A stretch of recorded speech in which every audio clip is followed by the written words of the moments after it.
রহমান। এখানে আমরা এসেছি কারণ আব্বাস স্যার আর কি, উনি আমার বয়সে দাদা হয়, আমি দাদা হিসেবেই বললাম। আব্বাস দাদা ভোটে জয়ী হয়েছে, এই কারণে আমরা এখানে এসেছি।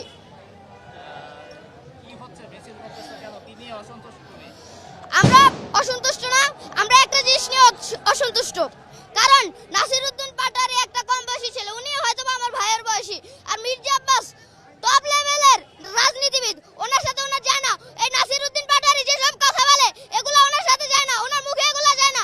নাসিরউদ্দিন পাটোয়ারি মির্জা আব্বাসের হাঁটুর সমান রাজনীতিও শিখে নাই। এখানে নাসিরউদ্দিন পাটোয়ারি যায় না, ঢাকাতে উনি কোন হিসাবে দাঁড়ায় সেটাই যায় না।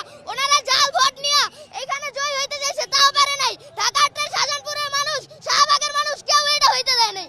যে আমি অংশ নিয়েছিলাম, এর আগে আমি অনেক এসেছি, যাই না কতবার এসেছি আমার হিসাব নেই। জি, আমার বাবার সাথে আমি গিয়েছি। আমার নাম Mohammad Najibur Rahman. Class 5 A idol school and college.